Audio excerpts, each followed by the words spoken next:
sont en très bonne santé et révèlent l'histoire millénaire de ce lieu saint. Les résultats de la recherche scientifique sur les 8 oliviers du jardin de Gethsémani, déjà définis très anciens par les pèlerins des siècles passés. Pâques ensemble pour tous les chrétiens, catholiques et orthodoxes, un choix qui devrait être ratifié officiellement par le Saint-Siège en 2015 et qui sera d'ores et déjà mis en place dans toutes les paroisses du patriarcat latin de Jérusalem à partir de Pâques 2013, qui tombera le 5 mai selon le calendrier julien. Le patriarche arménien orthodoxe Torkom II est mort le 12 octobre. Jérusalem tout entière pleure la disparition d'un homme engagé depuis toujours dans le dialogue œcuménique. La présence de Jésus, la prédication et les signes commémorés à Capharnaüm, sa ville, avec le pèlerinage des franciscains de la Custodie de Terre Sainte. Le groupe italien The Sun, pour la 2e fois en Terre Sainte, et le désir d'aider concrètement le pays.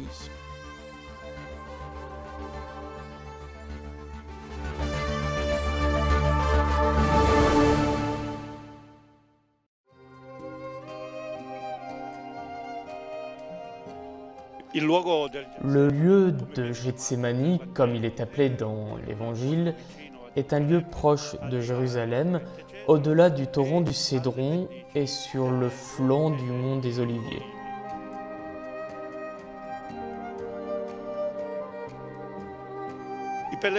Les pèlerins du XVIIe siècle mentionnent 9 de ces très vieux oliviers, puis seulement 8 d'entre eux.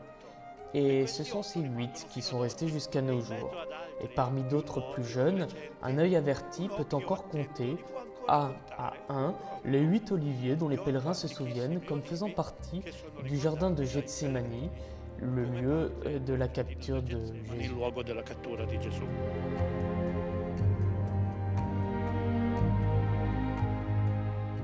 Admirés et photographiés par des milliers de pèlerins venus du monde entier, les 8 très vieux oliviers de Gethsémani, considérés par la dévotion populaire comme étant ceux auprès desquels le Christ souffrit lors de l'agonie décrite dans les évangiles, ont été l'objet d'une recherche scientifique, coordonnée par le professeur Antonio Cimato de Florence et par le professeur Giovanni Gianfrate, expert d'histoire de l'olivier en Méditerranée.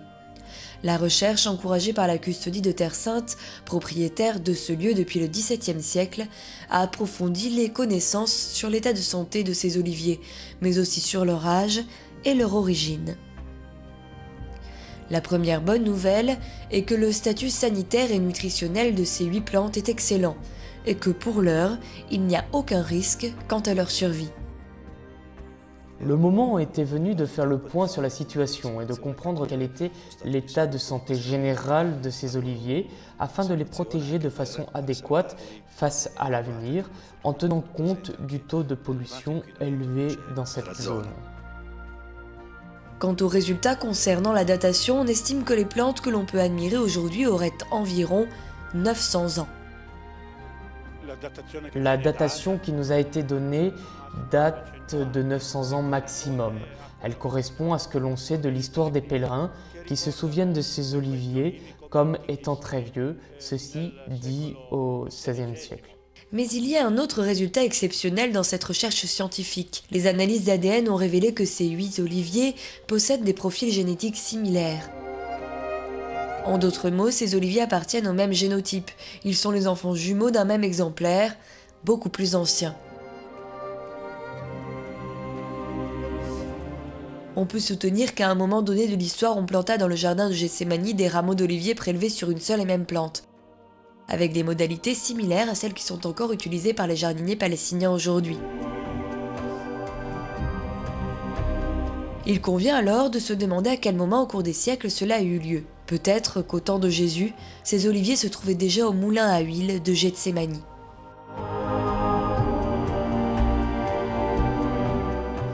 Les résultats de la recherche n'enlèvent rien aux convictions aux attentes des fidèles.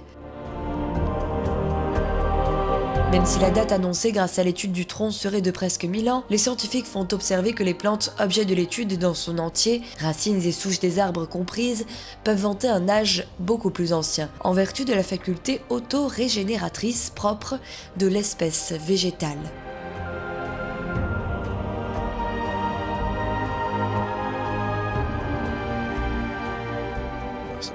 Nous savons surtout qu'ils sont en excellente santé et que l'on peut donc être tranquille. Et nous savons que désormais cette tradition est bien enracinée et restera un point fixe, une icône vivante de la mémoire de Jésus à Gethsémani.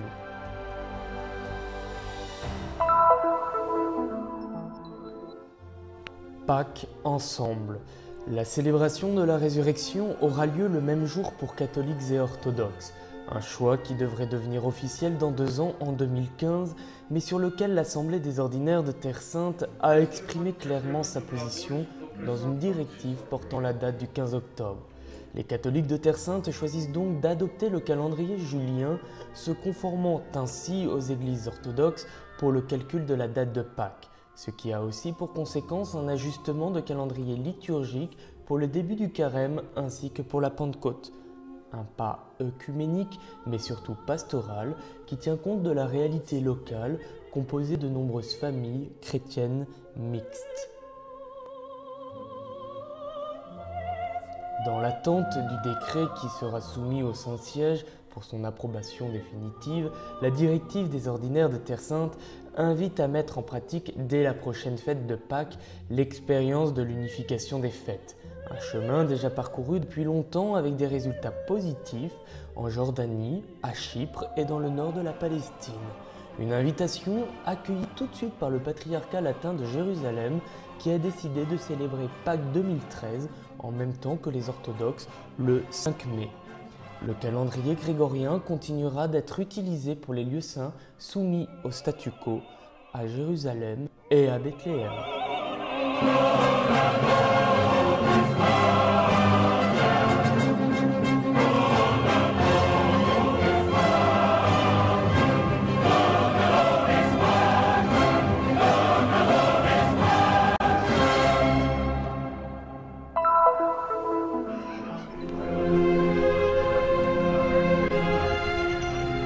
Torcom de Manougal, l'ancien patriarche arménien orthodoxe de Jérusalem, est mort à l'âge de 93 ans après une longue maladie et un ictus qui l'avait plongé dans le coma. Toutes les confessions religieuses se sont aussitôt unies en une seule voix pour présenter leurs condoléances. La vie de Torcom II est longue et marquée par de grands événements. En 1939, il est ordonné prêtre et passe 38 ans aux États-Unis avant d'arriver en Terre Sainte. Outre-Atlantique, il occupe la charge de primat du diocèse oriental de l'Église arménienne en Amérique du Nord. Élu en 1990 96e successeur du premier patriarche arménien, on se rappelle de lui dans la ville sainte pour son grand engagement œcuménique avec les autres églises, ainsi que pour sa volonté incessante de dialogue avec tous. Et le voilà qui écoute les paroles du pape dans l'église Saint-Jacques lors de son pèlerinage en 2009. Puis survint une longue et douloureuse maladie. En 2010, un évêque auxiliaire avait été nommé pour le seconder. Après l'ictus de cette année, la situation n'avait cessé d'empirer. Accueillis au sein de l'infirmerie franciscaine, les soins n'ont jamais manqué au prélat arménien. Avec le départ de Torcom II, on pleure la disparition d'un homme entièrement consacré au service de son église. Mais ce ne sont pas que les Arméniens orthodoxes qui pleurent sa mort. Il manquera à Jérusalem tout entière.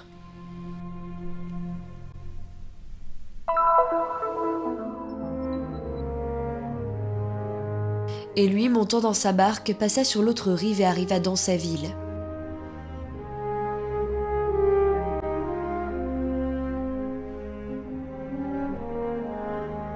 Sa ville, comme nous le dit l'Évangile selon saint Matthieu, la ville de Jésus, Capharnaüm, le long des rives du lac de Galilée, le lieu de l'appel de Matthieu, mais aussi des frères Pierre et André, Jacques et Jean. À quelques pas de la rive, l'archéologie franciscaine a mis à jour des restes de ce qui a été reconnu comme étant la maison de Pierre, le lieu où Jésus a parlé et accompli des miracles, destination très fréquentée par les pèlerins qui arrivent des 4 coins du monde.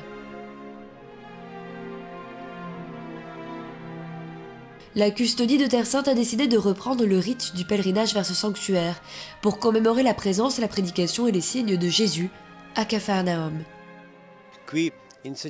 Ici, il a enseigné, ici, il a prêché, ici, il a appelé ses premiers disciples, ici, il a pris soin des malades. Durant les 3 années de son ministère public, il était vraiment là, il était là à la maison. La célébration a débuté sur les rives du lac peu après le coucher du soleil, avec la lecture du passage de l'Évangile qui raconte l'appel des premiers apôtres. Un visage inédit de ce lieu, tant visité pendant la journée, a accueilli alors que le jour tombait la procession des prêtres et des fidèles. D'une part, les restes des maisons du 1er siècle, de l'autre, le mémorial moderne construit sur les ruines de la maison de Pierre, ainsi que de la basilique byzantine qui y avait été édifiée pour honorer ce lieu saint. Tout près des ruines de la synagogue, la célébration eucharistique a réuni les nombreux chrétiens locaux venus de Jérusalem et de la Galilée. Et encore une fois, la parole de Dieu a rappelé les épisodes liés à ce lieu, de la guérison du paralytique à l'appel de Matthieu. Je suis convaincu que ces célébrations sont aussi une aide pour redécouvrir les racines de notre foi, et peut-être que la racine la plus importante que nous ayons est la Bible. Et la lire ici en Terre Sainte, dans ce pays où cette écriture sainte a vu le jour, est une aide non seulement pour les pèlerins qui viennent ici en particulier, mais aussi pour les populations locales qui vivent ici depuis des générations. Ce n'est pas seulement la mémoire, mais aussi la gratitude. La célébration, alors que la saison marque la fin du travail agricole, a été l'occasion de bénir le fruit de la dernière récolte de l'automne, avec la bénédiction et la distribution aux fidèles de grappes de raisin, en signe de l'Eucharistie et en signe d'action de grâce à Dieu, pour ses dons.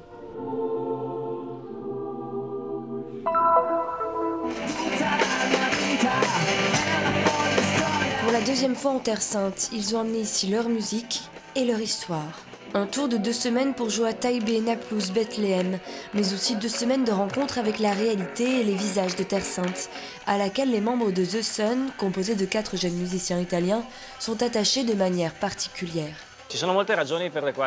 Il existe de nombreuses raisons pour lesquelles nous sommes attachés à la Terre Sainte. La première est clairement parce que c'est la maison de Jésus. Ensuite, c'est lié à notre expérience, avec un voyage que nous avons réalisé pour la première fois il y a 2 ans. Nous avons reçu une invitation pour jouer ici et nous avons directement rencontré les personnes du lieu. Nous sommes véritablement tombés amoureux. Francesco, Riccardo, Matteo et Gianluca sont arrivés ici pour la première fois grâce à l'invitation du père Mario Cornioli, un prêtre italien du patriarcat latin de Jérusalem, qui vit depuis plusieurs années à Béjala.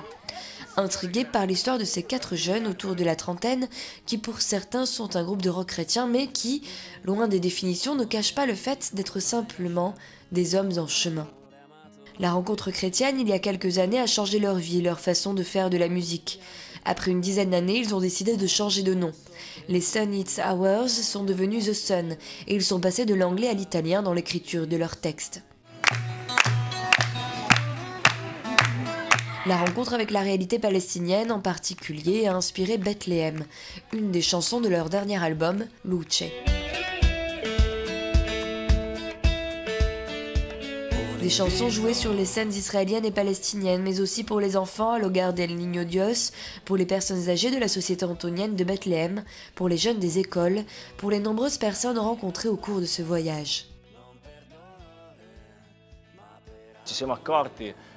Nous nous sommes rendus compte à quel point il est important d'aider les populations de ces lieux et nous avons rencontré des personnes extraordinaires qui consacrent leur vie à aider et à construire un avenir à des gens. Nous avons voulu nous informer sur ce qui étaient ces projets et ces personnes et c'est ainsi que nous avons rencontré ceux qui travaillent pour l'ATS Pro Terra Santa.